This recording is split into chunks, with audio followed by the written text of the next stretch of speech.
lá! Já pararam para pensar que existe um relógio secreto dentro da gente? Uma força invisível que comanda quando temos energia, quando sentimos fome e, o mais importante, quando o corpo pede para descansar? Pois é, e se o maestro mais importante da nossa vida fosse uma parte minúscula do cérebro trabalhando ali, quietinho no escuro? Hoje a gente vai fundo para desvendar os segredos desse nosso relógio biológico e da arquitetura do sono. Preparem-se para entender a ciência por trás de cada bocejo.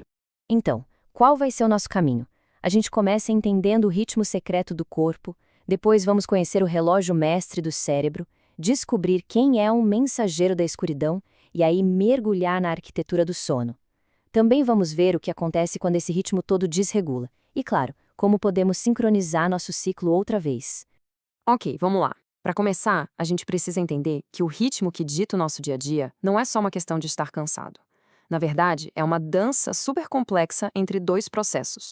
Olha que interessante, são duas forças trabalhando juntas. De um lado, temos o processo homeostático. O que é isso? É bem simples. Quanto mais tempo a gente fica acordado, maior a pressão para dormir. Do outro lado tem o ritmo circadiano, que é o nosso relógio interno de mais ou menos 24 horas. É ele que diz quando devemos nos sentir alertas ou sonolentos, mesmo que não estejamos acordados há tanto tempo assim. Tá, mas como é que o corpo sabe a hora certa? Como ele sabe se é dia ou noite para poder ajustar esse ritmo? É aí que entra em cena o nosso relógio mestre do cérebro. Tudo começa com uma central de comando minúscula, mas muito poderosa.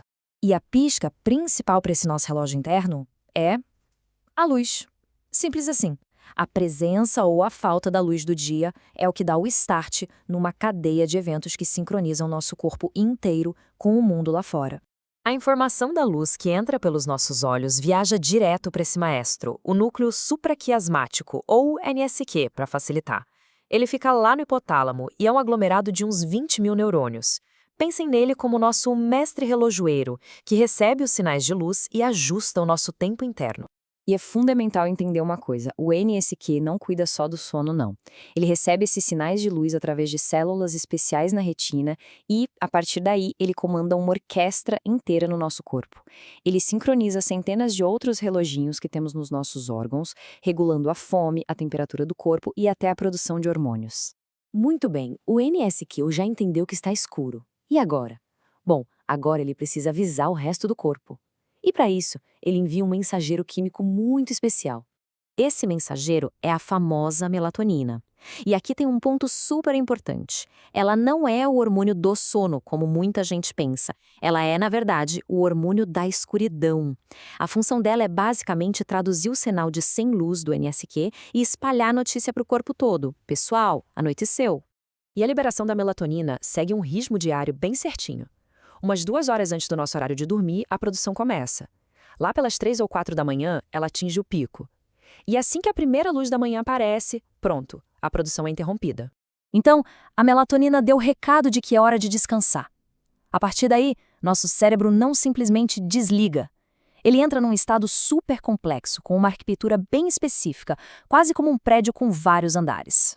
O interessante aqui é ver como o sono se divide em 2 tipos principais.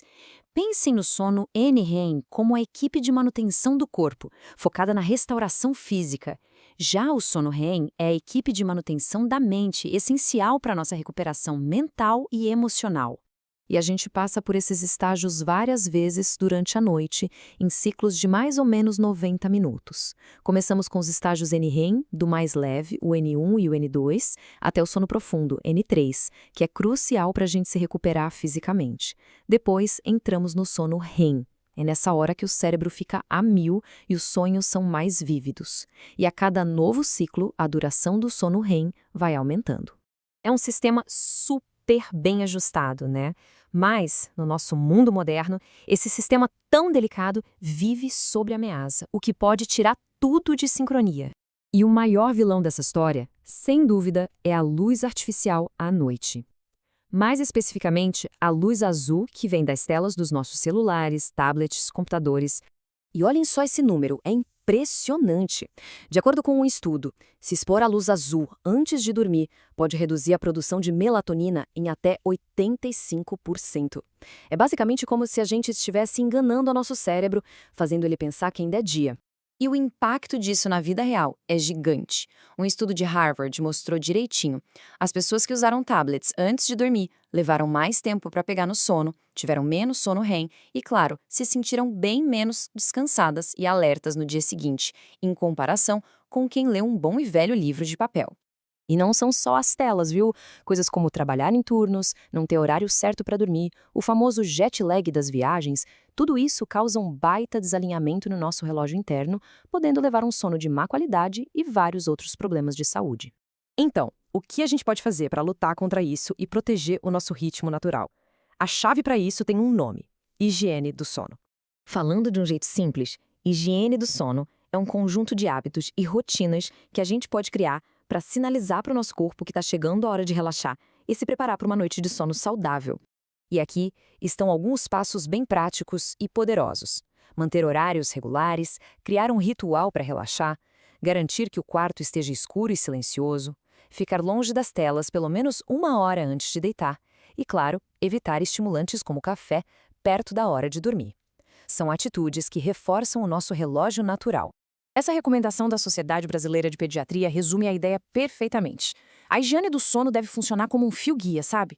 Um jeito de ajustar nossos comportamentos e realinhar nossos hábitos com a nossa própria biologia. No fim das contas, entender a ciência delicada do nosso relógio interno nos dá o poder de protegê-lo. E isso nos deixa com uma pergunta para refletir.